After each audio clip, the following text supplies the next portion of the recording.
Hola María Belén. Hola Cris, ¿cómo estás? Bien, aquí encontrándonos de nuevo en las buenas y en las malas. Sí, cuando la amistad supera barreras. Este podcast está creado para llegar a ustedes con historias que nosotros vamos a ir contando todos los episodios, un episodio diferente todos los días. No, no todos los días. ¿Cómo vamos a hacer? Tenemos todavía que organizarnos porque estamos experimentando, viendo qué funciona, qué no nos funciona, pero seguro les mantendremos informados.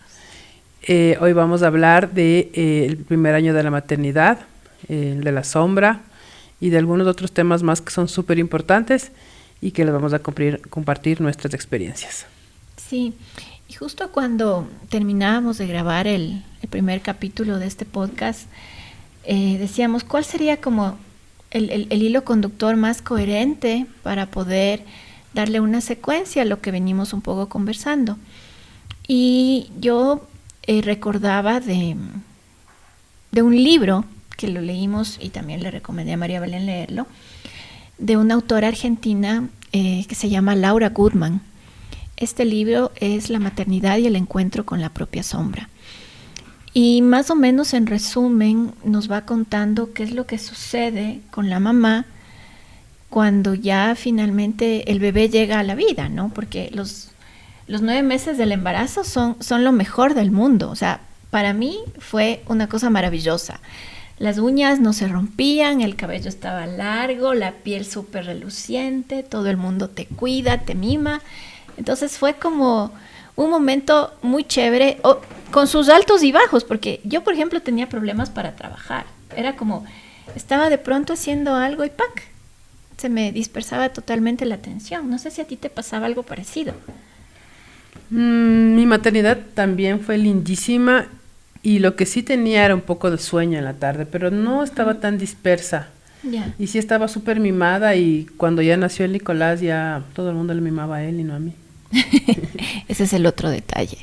Bueno, cuando yo supe, en secuencia de lo que les estábamos contando en el capítulo anterior, cuando yo supe que estaba embarazada, para mí sí fue un shock, ¿no? Porque Claro, sí, yo me acuerdo que entonces vamos a ser mamás, porque esas cosas que uno dice porque pero no te tiene nada que ver, o sea, es la mamá es de ella y yo obviamente la acompañaba, pero estábamos ahí firmes. Yo me acuerdo cuando me contaste que yo salí y no me acuerdo muy bien, pero dije, ¿y ahora?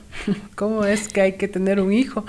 Y decía, mi mejor amiga va a ser mamá, eso era como palabras mayores, grandes, y estábamos, o sea, yo estaba contenta porque, o sea, y bueno, ¿y qué vamos a hacer? sí, Sí, y viene y está, y si quiero y todo, entonces fue una noticia así sí, pero, chévere. pero también asustadas. O sea, de hecho yo después como de esta semana dije, bueno, está bien, ya pudimos hablar, dijimos vamos a estar, vivíamos en ese tiempo en un departamento pequeño, luego nos mudamos a otro más grande y 3 semanas después yo me encontraba acostada en mi cama viendo al televisor y sin saber qué hacer en la vida. O sea, no tenía trabajo, no tenía otra actividad porque ahora puedo decir que me dedico al baile, me dedico a la banda de música de la que soy parte, hago constelaciones familiares, tengo espacios de terapia, tengo varios círculos de gente con los que interactúo, pero en ese momento me sentía totalmente sola.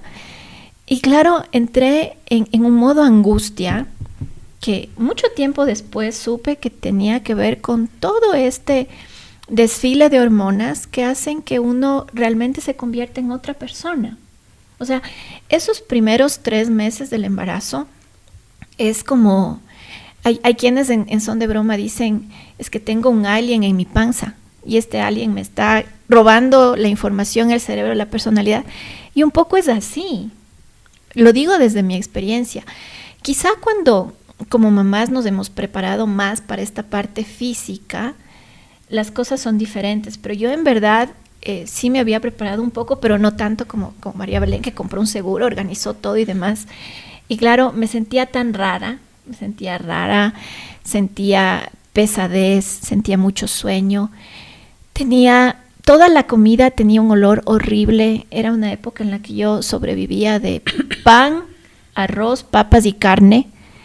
No quería comer verduras, no quería comer frutas. Entonces fue una cosa muy loca que no pude integrarla sino hasta mucho tiempo después. Entonces, y eso es algo que del embarazo generalmente uno no lo ve o no lo cuenta. ¿Sí? Como la parte no hablada del momento de encontrarte contigo mismo y darte cuenta que ya no eres la misma persona. Mi experiencia cuando yo estuve embarazada fue súper diferente, porque además yo deseaba profundamente quedarme embarazada. Uh-huh. Y era así como, porque, o sea, con una fertilización in vitro, si no es ahí, te toca volver a repetir todo. Y es cosa complicada porque hay que ir todas las semanas a la clínica y hacerte todo evaluaciones, todo el tratamiento. Uh-huh. Te ponen inyecciones, te revisan, te chequean, te sacan los óvulos, o sea, en fin. Y me acuerdo que, cuando ya finalmente, me sacaron los óvulos, fertilizaron los óvulos, me pusieron los óvulos y me dice el doctor, ya están sus hijos ahí. Y yo dije, estoy embarazada. O sea, ese instante yo dije, estoy embarazada. Y me llamaste y me contaste. Uh-huh. Sí, te llamé y te conté, ¿ves? Y le dije, ya estoy embarazada. Y bueno, tenía que esperar como, no sé, 12 días, 15 días para que me hagan la prueba de embarazo, para que ya salga positivo. Y era un viernes y yo cumplía 36 años el sábado, digamos. Era por ahí, sábado. Y yo dije, este es mi regalo de cumpleaños. Entonces, llamé y me hicieron el examen, llamé y me dijeron, no está suficiente, hay que repetir el examen. Uh-huh. Yo, ¿cómo? O sea, y claro, había otras mamás con más experiencia y me decían, te va a tocar repetir todo porque cuando dicen eso es porque no estás embarazada. Y y yo tenía una decepción, o sea, estaba... Claro, porque además ese tiempo creo que pasaste modo horizontal, no me muevo, tranquila, como muy en cuidado. Claro, no, o sea, los primeros días sí, después se supone que ya puedes hacer un poco de cosas. Y yo decía, hago como que ya no estoy embarazada, sigo embarazada, espero hasta el lunes, ¿qué hago? Uh-huh. Y era mi cumpleaños, como les comenté. Igual al día siguiente hicimos una reunión en mi casa, afuera, y el lunes me repetí el examen. No tomé igual. Y el lunes estaba embarazada. De la nada. Y el lunes ya me dijo, me hicieron el examen, me llamaron, me dijeron, sí, ya venga a consulta con el doctor porque ya es el primer control. Entonces, claro, ya estaba embarazada, sí, o sea, fue que Dios puso ahí para que sea así. Y fui y el doctor ve el examen y me dice, pero aquí dice que no estás embarazada. Le digo, no, ya me repitieron el examen, doctor, sí estoy embarazada.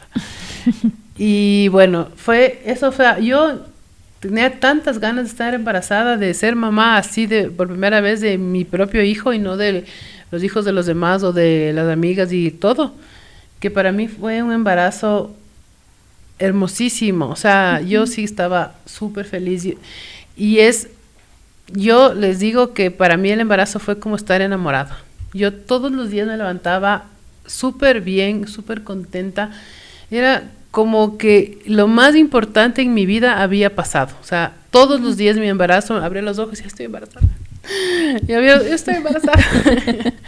Y era como volver a vivir esa experiencia y por eso creo que no tuve casi nada de síntomas, comí todo, me fui de viaje, hice todo lo que quise, o sea, hasta el último día que me fui al cine con la Cristina, el día anterior a dar a luz y fue lindísimo, o sea, para mí ese momento fue maravilloso porque además estaba en mi panza, adentro mío, yo caminaba, era libre como el viento y claro, ya cuando nacen ya es otra cosa porque ya es otro ser humano en tus manos, pero mientras fue el embarazo fue súper bonito, yo lo disfruté 100%. Sí, yo creo que empecé a disfrutarlo cuando volví a trabajar y igual... mucho de mi vida y del trabajo personal que me ha tocado hacer es esto del tener en mente que para valer o para ser una persona valiosa tienes que hacer cosas, ¿no? Entonces, siempre he sido una persona muy llena de trabajos, actividades, responsabilidades, organización. Y cuando les decía, me vi frente al televisor y decía, no soy yo, no puede ser, no tengo trabajo, no tengo que hacer. Recuerdo, tuve una llamada que para mí fue muy milagrosa de un colega de trabajo que durante un tiempo fue mi jefe también, que me dijo, María Cristina, ¿qué estás haciendo? Yo así, nada, por Dios, nada. Y me propuso un trabajo que era algo así como ser la persona detrás de la coordinación de un evento, un informe nacional del país, de hecho. Y lo que yo tenía que hacer era básicamente encargarme de perseguir a los consultores principales, revisar la forma de documentos y apoyar en la organización de este evento internacional. Entonces era el trabajo ideal para mí, porque no tenía que pensar mucho, sino tenía que hacer. Entonces había que organizar tal cosa, ver tal reunión, ver tal cuestión y al mismo tiempo estar como en interacción con mucha gente. Y de pronto lo que había sido como mi nido, este trabajo al cual yo renuncié, se volvió a reconstruir pero en otro espacio, con otra gente.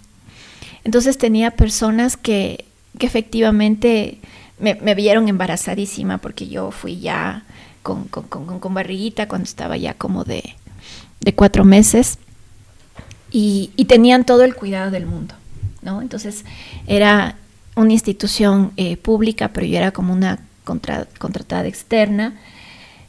Me cuidaban, eran muy gentiles, muy amables, me sentía a gusto, me sentía cómoda y ahí como que las cosas se empezaron a organizar y de pronto ya no me pasó esto que me caía del sueño o que la comida me daba náuseas, sino todo se fue así como amoldando y decantando de a poquito.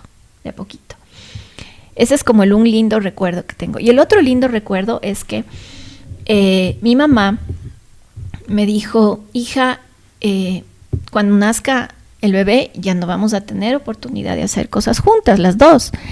Entonces quiero que te vayas a conocer un sitio que a mí me parece espectacular y es la isla en Hawái, las islas de Hawái. Entonces, sí, entonces mi mami organizó todo y cuando uno le calculan la fecha estimada de parto, le dan un tiempo dentro del cual todavía es seguro viajar en avión. Entonces, organizamos con la mami para yo irme a Hawái con ella. Y claro, me fui toda embarazada en este viaje y fue en verdad una experiencia muy hermosa. O sea, de esos momentos en los que en verdad pude mirar la importancia, lo bonito, lo sentido de lo que es el amor de mamá, ¿no? Y era como, qué lindo poder tener la suerte de yo también vivir esa experiencia, ¿no? O sea, esto que estoy viviendo de sentirme querida por mi mamá es algo que también puedo hacer con mi hija, ¿no? Y este fue el último viaje que hice. Antes de que nazca mi hija con mi mami. Sí se ha ido de paseo. Sí, no vayan a creer que no ha salido. De hecho, este año nos fuimos las 3 a los mismos sitios, entonces también fue hermoso. Y ya cuando venía el momento de que nazca mi hija, empezamos a organizar la casa, ¿no? Y claro, ahí empezó esta suerte de hacer acuerdos que van desde el nombre de la que va a tener la guagua, los colores de la habitación. Y yo sé que suena muy absurdo y muy material, pero es como, vamos a querer cuidarle solamente nosotros o que le cuide también otra persona. Vamos a darle de lactar, le vamos a dar o no fórmula. Y un pocotón de cositas del día a día que efectivamente hacen que uno comprenda lo que es estar en pareja. Y yo siempre digo que a mí me faltó vivir tiempo en pareja antes de ser mamá, porque es como había planificado como todo este tiempo para conocerse, para ver cómo funcionábamos, si es que lo lográbamos o no, pero de pronto vino la hija y ¡yuin!, toda la atención se cambió. Entonces, Supongo que eso también les pasa a las parejas que están dentro de un matrimonio y que de pronto saben que están embarazados, ¿no? Y es como cambia radicalmente la dinámica y uno ve cómo es necesario empezar a conversar con la otra persona de una manera diferente. Y yo sí sostengo y mantengo que es muy enriquecedora la maternidad en pareja, pero tiene también todos los bemoles de la vida en pareja.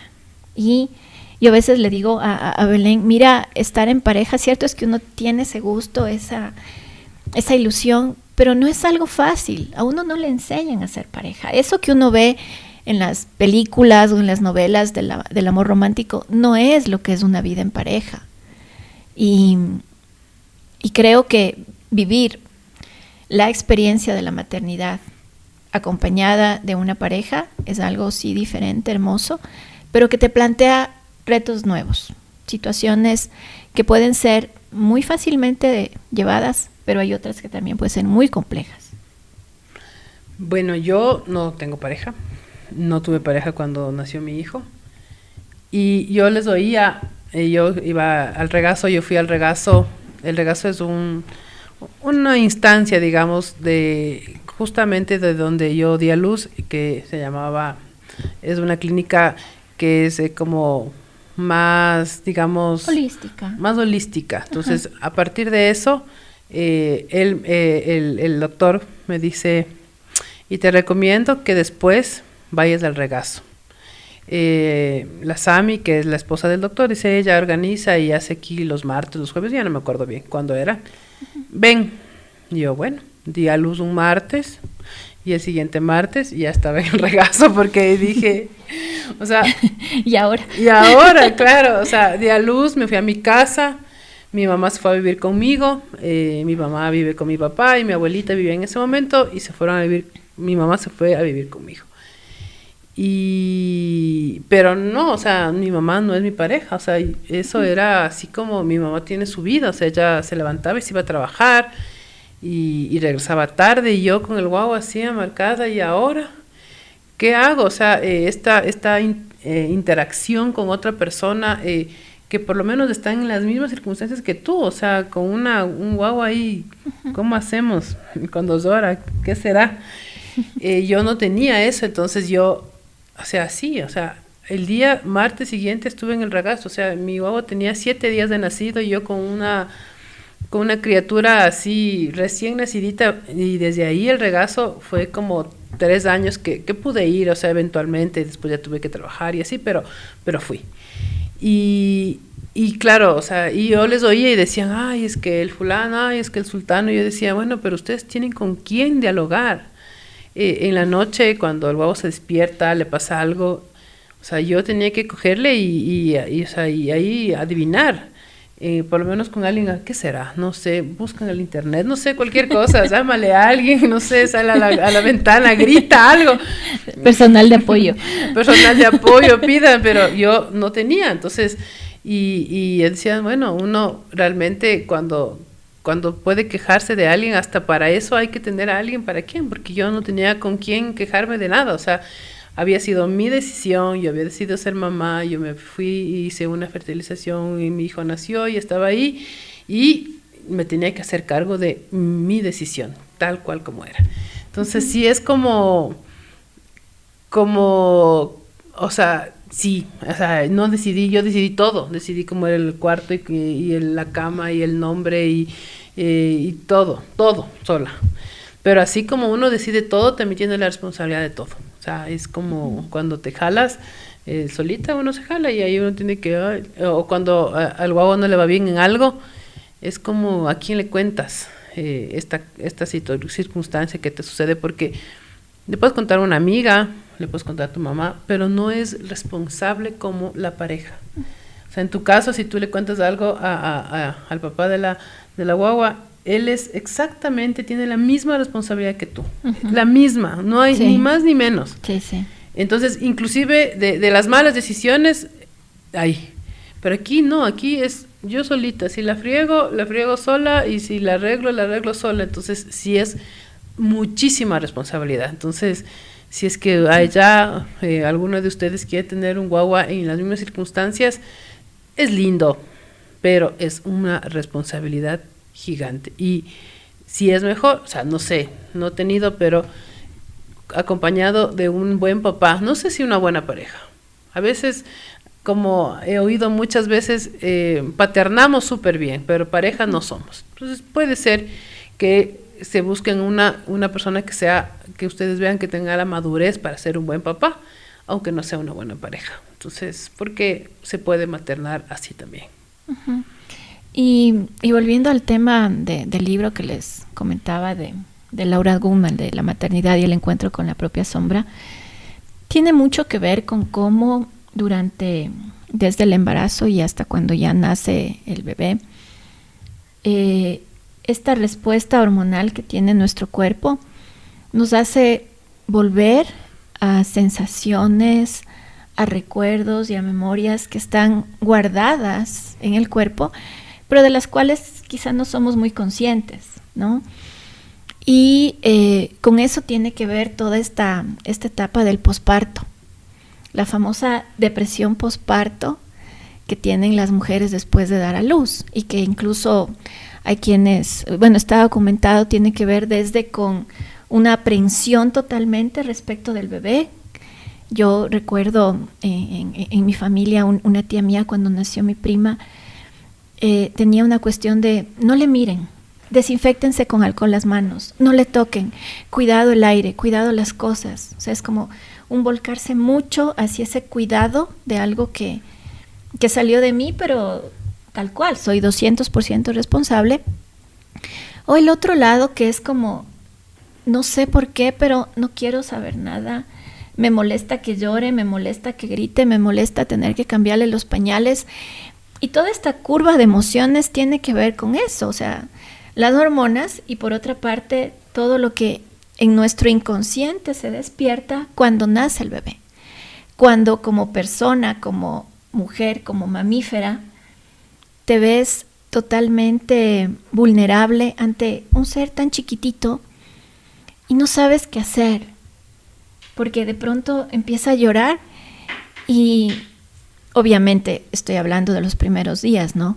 Y no sabes si llora porque tiene sueño, porque tiene hambre, porque está con gases, porque está incómodo, porque está incómodo. Hay una etiqueta que le molesta y llora. O sea, no por sabes, eso. no sabes, no tienes idea. Y yo, desde mi lado, desde la experiencia de pareja, el papá de mi hija tuvo hijos antes, entonces él obviamente venía con todo la información, súper canchero. Y una cosa que yo valoro muchísimo es que él siempre me dijo, Cris, si tú estás bien, la Valentina va a estar bien. Y es cierto, porque los bebés cuando nacen, y yo diría que hasta unos 3, 4 años, lo que viven es parte del reflejo de lo que siente la mamá.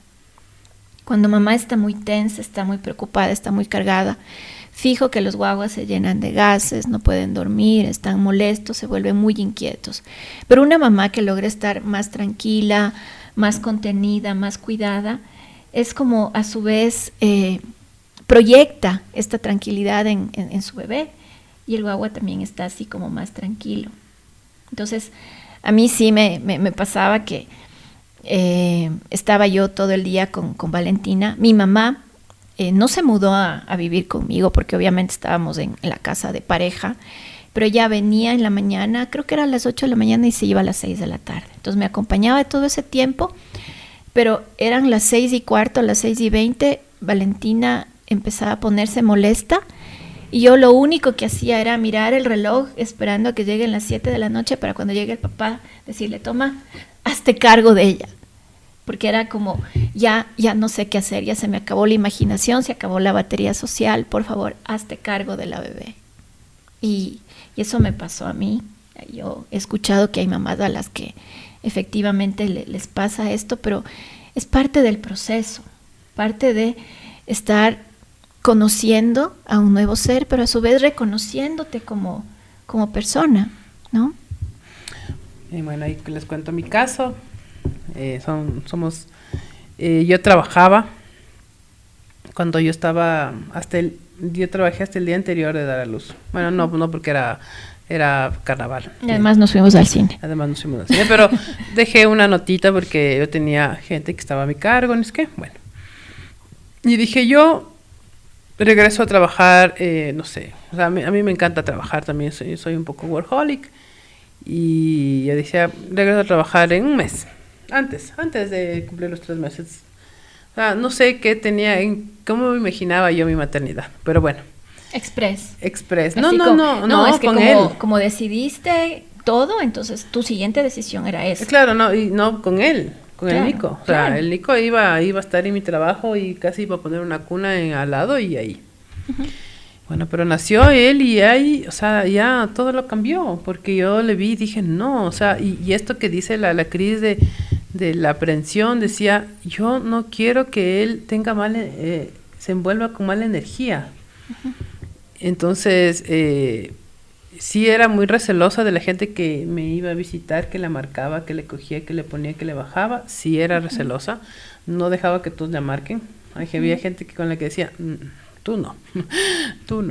Y entonces, bueno, no, pero y eso fue una de las razones por las cuales dije, creo que no tengo que volver a trabajar. Uh-huh. O al menos no en las mismas condiciones en las que estaba, porque yo trabajaba 24/7. Yeah. Y si es que trabajaba ahí mismo, tenía que trabajar 24/7, no había ninguna otra opción. Y comencé a plantearme una manera diferente de vivir la maternidad después de eso. Obviamente tenía que seguir trabajando porque no había quien mantenga. La que tenía que mantener era yo y nada más. Y Valiente. Yo eso sí, como que valoro mucho de ti. Porque arriesgarse a tener una vida de un hijo y autosostenerse y demás, en verdad es como un símbolo gigantesco de una valentía y una fuerza enorme. No, o sea, ahí uno, como dice mi cuñada, uno no es valiente hasta que no le toca y o sea, ni siquiera me doy cuenta si es que era uh-huh. valiente en ese momento, no era opción, no trabajar. Uh-huh. Entonces, bueno, se acabaron los 3 meses, pedí un mes más de vacaciones y claro, cuando volví a trabajar, intentamos y no podía porque había uh-huh. tanta energía y decía, bueno, yo tengo que llegar a mi casa y darle de lactar a mi hijo, esa mala energía que está ahí y porque mi trabajo era de mucha tensión, entonces dije, no, tengo que buscar otra forma. Uh-huh. Y bueno, salí de ese trabajo y me dediqué a hacer otras cosas un poco más light, como consultorías y así me pasé como hasta que mi hijo cumplió 1 año, un poquito más de 1 año. Y de ahí volví a trabajar. Y claro, el Nicolás fue a la guardería al 1 año y medio, o sea, chiquitito. Uh-huh. Ya aprendió a caminar y mi hijo... Caminó a la guardería. Camino a la guardería, vamos tú y yo, porque no había otra opción. O sea, claro, tenía una persona que me ayudaba y todo lo demás, pero no es lo mismo. O sea, cada decisión es diferente y mi guagua se crió en la guardería desde el 1 año y medio uh-huh. y luego ya fue a la escuela y ahora ya está aquí y así. Y claro, ahora yo trabajo en un trabajo que me permite mucha libertad en el tema de los horarios, pero tengo que trabajar, no hay ninguna otra opción. Claro, porque además es como que uno lo necesita, o sea, y lo digo también por este lado del reafirmarte como persona, ¿no? A mí en general nunca me ha gustado ser dependiente de alguien. Y cuando con Valentina tuve que hacer un alto, fue como me puse un plazo. Dije, voy a detenerme con todo lo que tiene que ver con trabajo durante 6 meses. Y a partir del mes 7 las cosas van a cambiar. Estoy segura que será más fácil. Le puedo dejar como un banco de leche a la guagua y me voy. La cosa es que justo en el mes 6 me ofrecieron una consultoría. Y era una consultoría que implicaba viajar a 3 ciudades. Entonces, me la planteé como una idea interesante, era una manera bonita de volver a vincularse. Y lo que dije fue, lo que voy a hacer es le voy a llevar a mi mamá conmigo. Entonces, a estos 3 viajes, que además eran 3 vuelos en avión, yo les llevé a mi mamá conmigo. Y a la Valentina también. Obviamente a la Valentina. Sí, o sea, la una les llegó a la otra, ¿ya? Era fácil, entre comillas, porque Valentina no pagaba pasaje todavía siendo bebé. Mi mamá sí. Pero claro, yo ahí me di cuenta de que no podía estar en la actividad, no podía estar en el taller, no podía estar en la reunión. Era como, de pronto uno como mamá siente lo que le llaman la bajada de la leche, y estás como así toda en tu papayal hablando de las políticas públicas, y de pronto sientes que empiezas a remojarte toda, y es como un ratito, por favor, y vas a cambiarte, dale de comer al agua o algo así. Y ahí me encontré con muchas polaridades grandes, o sea, desde gente que comprendía muchísimo el hecho de que yo estaba con mi hija, con mi mamá, y me decían, no se preocupe, llévele usted a comer y después retomamos la reunión, hasta gente que decía, ¿cómo puede ser posible que haya venido con una niña? O sea, qué falta de respeto que haga esas cosas. Entonces, todas esas como que presiones, yo las viví, las sentí, haciendo cuentas, entre comillas, después cuando ya regresamos, resulta que, voy a dar una cifra, ¿no? Me habían pagado 100 por la consultoría y entre gastos de idas, venidas, hoteles, vehículo y demás, había gastado 80. Entonces resulta que no funcionaba. Y ahí fue la primera vez que me llegó el tema de lo que yo llamo la conciencia feminista. De entender que efectivamente a las mujeres nos cuesta muchísimo más sostener todo esto de la economía del cuidado en una sociedad en la que no estamos preparados o no estamos con las condiciones adecuadas para poder ser respetuosos con esas situaciones, porque de pronto en otros países, ¿cuánto te dan? Te dan 1 año por lo menos como para que tú puedas maternar con tranquilidad y demás, estar en tu casa, saber que tienes una seguridad social, un acceso a un médico si es que es necesario. Y el sueldo, ¿no? Y el sueldo, ajá. Pero si es que uno dice, no, yo voy a seguir en mi ritmo y todo lo demás, que además las mujeres y cualquier persona, porque los hombres también, tenemos el derecho de poder continuar con nuestra vida y la maternidad o la paternidad, resulta que no se puede. O sea, materialmente la sociedad está hecha para que eso no funcione así. Entonces tuve que darme cuenta de eso y decir, ok, voy a esperar hasta el año para poder volver a trabajar. Y ahí, en cambio, me pasó una cosa bastante similar. Yo hablo del cambio por un tema en puntual. Y es que efectivamente otro trabajo, había que viajar, vamos con mamá, vamos con la hija, pero ahí decidí que no iba a separar el espacio del trabajo del espacio del cuidado de mi hija, porque de una u otra forma ella estaba grandecita. Y es más, el primer evento formal al cual fuimos con Valentín y con mi mamá fue en Lima, era un congreso internacional. Y claro, yo dije, yo voy, pero no me puedo ir sin mi hija, lo siento mucho, no me puedo ir sin mi hija. Y todo fue muy distinto. Quizá era porque también el espacio en el que estábamos era gente conocida, amigos, y viví una sensibilidad diferente, todos muy preocupados, muy atentos de, ¿dónde está Valentina? Ven, tráele a tu mamá, que ella también está en las sesiones, que yo no tenga que irme para darle de comer en otro lado, sino que también puede estar en el mismo lugar. Y como Valentina tuvo un montón de tíos y tías ahí, que todos le cuidaron, le apañaron, estuvieron, y que además a mí me permitía tener una tranquilidad, porque también sentí un poco de culpa. La culpa de estarle usando, entre comillas, a mi mamá de niñera de mi hija.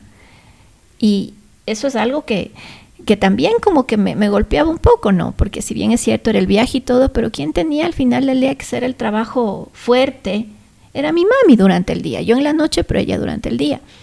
Entonces, sí plantea la maternidad como que muchas disyuntivas en estos temas de trabajo, en los temas laborales. Y evidentemente es algo que está súper invisibilizado, que solamente quien pasó por ahí puede ser consciente de eso y darse cuenta de eso, y que todavía no estamos como sociedad listos para asumirlo. Sí, coincido, o sea, obviamente yo salí de mi trabajo, o sea, no, yo sabía que no podía hacer un trabajo 24/7, tenía un trabajo de muchísima responsabilidad y yo sentí que no estaba ahí bien, o sea, que no pertenecía a ese trabajo ya. Y claro, eso significaba bajar mis ingresos, o sea, todo lo que significa salir de un trabajo, claro, de un trabajo que digamos estable, bajar los ingresos, no tener inestabilidad, y luego cuando me tocó volver a tener un trabajo estable igual, o sea, sí fue un súper sacrificio, porque el Nicolás fue a la guardería, estaba ahí entre guardería y una chica que nos ayudaba, y yo, y esto, y mi mamá, o sea, un montón de gente, o sea, o sea, ahí tienes una tribu de personas que te tienen que ayudar porque si no, no lo logras. O sea, yo sí no tenía pareja, pero estaba mi mamá que iba por las tardes, estaba la señora que nos ayudaba en la tarde, después de que el Nicolás salía de la guardería y en fin, y así, y además el guagua se enferma porque estaba en la guardería y entonces así enfermito le llevaba en el taxi a la guardería porque no había qué más hacer y yo llorando, pero qué más, tenía una reunión en media hora y no podía no faltar. Claro. Y sí, o sea, el sacrificio es por cualquier lado, sí. o económico, o de no estar con tu hijo el tiempo que tú quieras, emocional.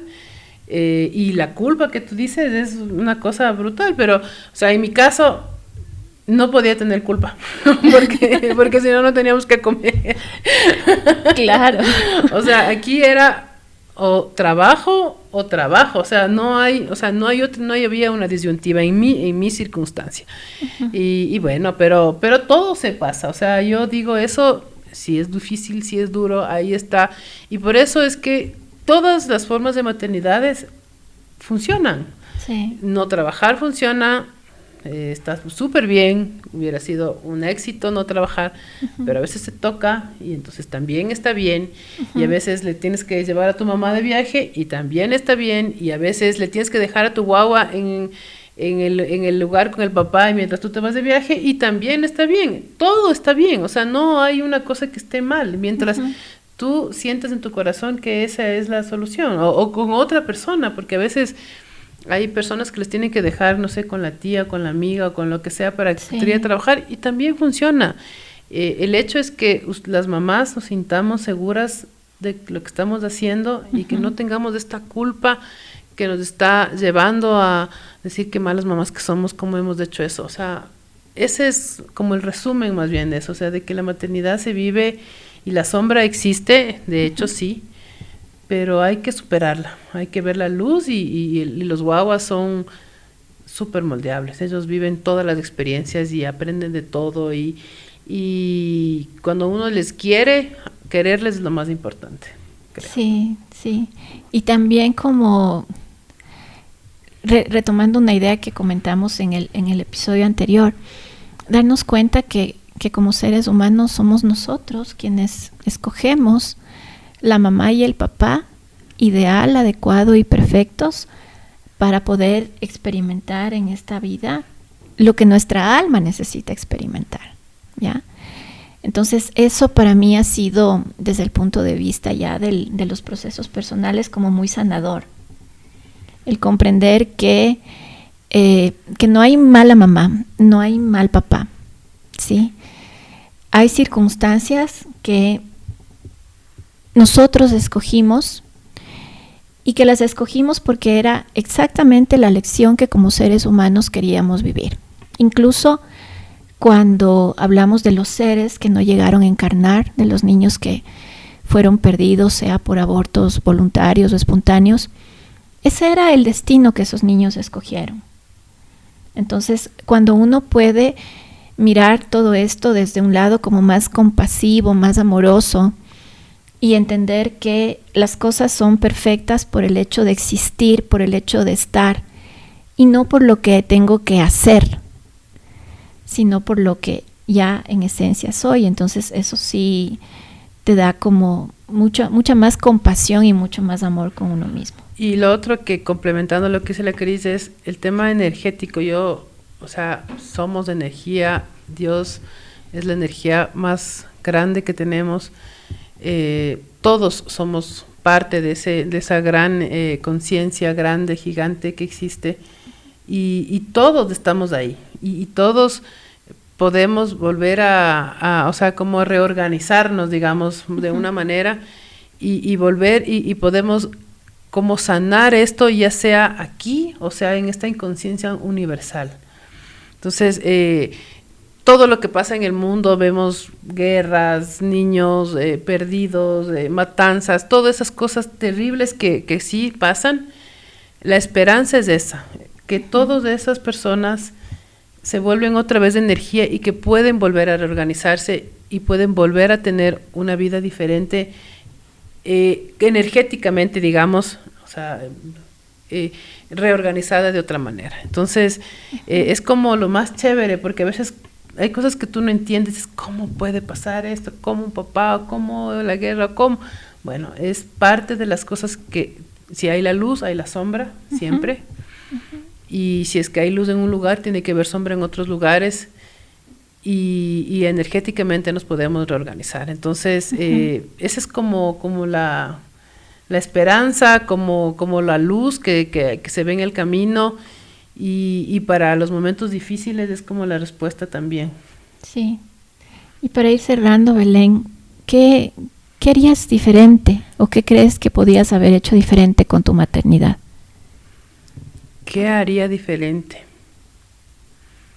Así digamos que hay un flashback, ¿no? Entonces puedes volver al momento en el que estuviste embarazada. ¿Qué cosa de aquello tú crees que si es que lo pudieras hacer de nuevo, lo harías de otra manera? O sea, no ser tan primeriza.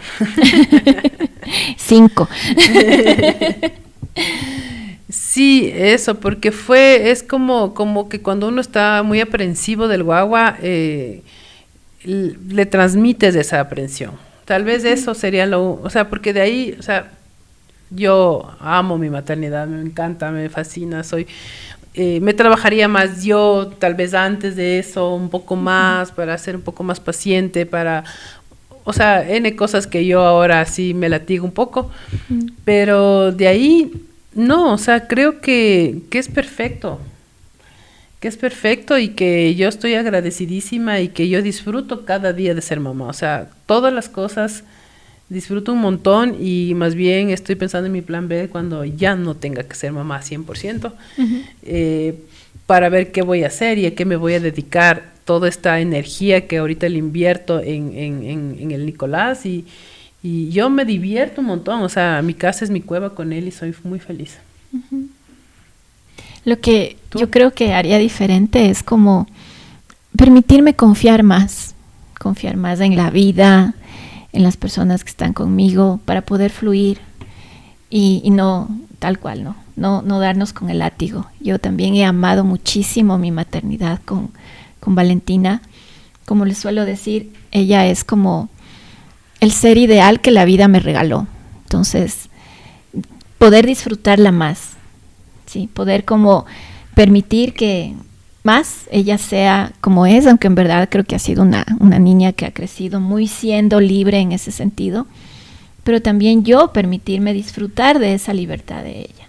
Entonces creo que los hijos son como que este gran espejo, estos grandes maestros, y a veces nos lo perdemos por nuestros prejuicios o por nuestras creencias. Entonces podríamos vivir desde una manera mucho más centrada, más amable con nosotros y con ellos también. Sí. Uh-huh.